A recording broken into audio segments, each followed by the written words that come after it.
السلام علیکم۔ نبی کریم صلی اللہ علیہ وسلم نے فرمایا ہے، بندوں پر اللہ کا حق یہ ہے کہ بندے اس کی عبادت کریں اور اس کے ساتھ کسی چیز کو شریک نہ کریں۔ سوال نمبر 2، عبادت کسے کہتے ہیں؟ جواب، عبادت ان تمام باتوں اور کاموں کو کہا جاتا ہے جنہیں اللہ پسند کرتا ہے، مثلاً دعا، نماز، ذبیحہ وغیرہ وغیرہ۔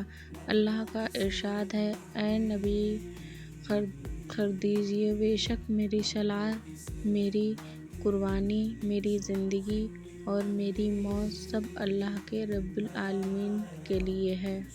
رمضان کے 17 دن گزر چکے ہیں، ایک تہائی اس مبارک مہینے کا وقت ختم ہو چکا ہے۔ ہم سب اب تک کیا کیا؟ کیا آپ نے کسی غریب کو افطار کرایا؟ کیا آپ نے زیادہ سے زیادہ صدقہ کر کے ثواب حاصل کیا؟ کیا آپ نے اخلاص کے ساتھ توبہ کی، اللہ کی مغفرت کی امید رکھتے ہوئے؟ کیا آپ نے تراویح یا تہجد پڑھی سے اور خوشی کے ساتھ ادا کی؟ کیا ہم نے قرآن سے جڑ کر اس کی تلاوت کی اور تفکر کیا؟ کیا ہم نے اللہ سے دل سے دعا کی یا پھر یہ سوچ کر ڈیلے کر رہے ہیں کہ ابھی وقت ہے؟ رمضان تیزی سے گزر رہا ہے اور جو دیر کریں گے وہ اس کی برکت سے محروم بھی ہو سکتے ہیں۔ آؤ اپنے اعمال مزید بہتر کریں اور اس بچے ہوئے وقت سے پورا فائدہ اٹھائیں۔ اللہ تعالیٰ ہمیں اس قیمتی مہینے کا پورا فائدہ اٹھانے کی توفیق دے اور ہماری کوشش کو قبول کرے۔ سب بولو آمین۔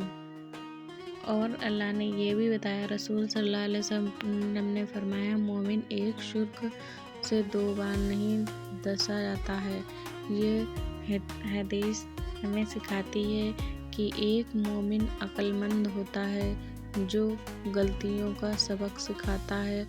وہ بار بار ایک ہی غلطی نہیں کرتا اور نہ ہی کسی کی چال میں دوبارہ پھنستا ہے۔ ایمان صرف عبادت کا نہیں بلکہ سمجھداری اور ہوشیاری کا بھی تقاضا کرتا ہے، اس لیے ہمیں اپنی غلطیوں سے سیکھنا چاہیے۔ ہجری میں آپ لوگ سمجھ سکتے ہیں، بڑی فاتحہ کی پہلی سری 6 ہجری میں نبی 1400 سال پہلے صلی اللہ علیہ وسلم صحابہ کے ساتھ عمرہ کے ارادے سے مکہ گئے، مگر قریش نے روک دیا۔ بہترین حکمت اور صبر کا مظاہرہ کرتے ہوئے نبی صلی اللہ علیہ وسلم نے صلح حدیبیہ کو معاہدہ کیا، جس میں ظاہری طور پر مسلمانوں کے لیے کچھ شرطیں سخت کی تھیں، مگر اصل میں یہ اسلام کی عبادت فاتحہ کی پہلی سیڑھی بنی۔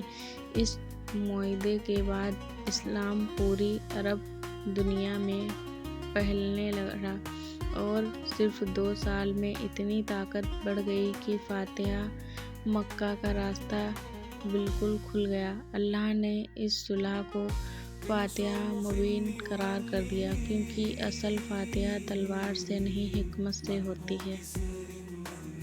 رسول صلی اللہ علیہ وسلم نے فرمایا، جو شخص اللہ اور آخرت کے دن پر ایمان رکھتا ہے، اسے چاہیے کہ اچھی بات کرے یا چپ رہے۔ یہ حدیث ہمیں یہ سکھاتی ہے کہ ایک مومن کی زبان اس کے ایمان ایک اہم حصہ ہے۔ بیہودہ باتیں، جھگڑا اور دوسروں کو تکلیف دینا ایک مومن کا طریقہ نہیں۔ اچھی بات کرنا صدقہ ہے اور اگر کوئی بہترین الفاظ نہیں کہہ سکتا تو چپ رہنا ہی بہتر ہے۔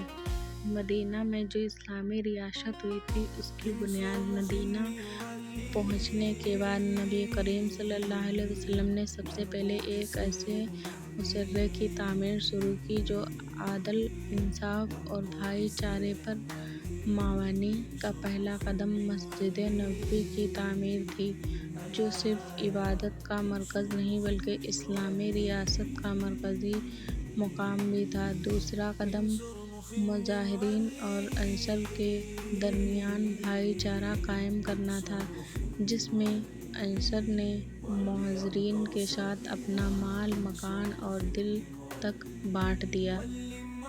اگر آپ کو ہماری دین کی باتیں اچھی لگی ہیں تو پلیز لائک کریں، کمنٹ کریں، شیئر کریں، سبسکرائب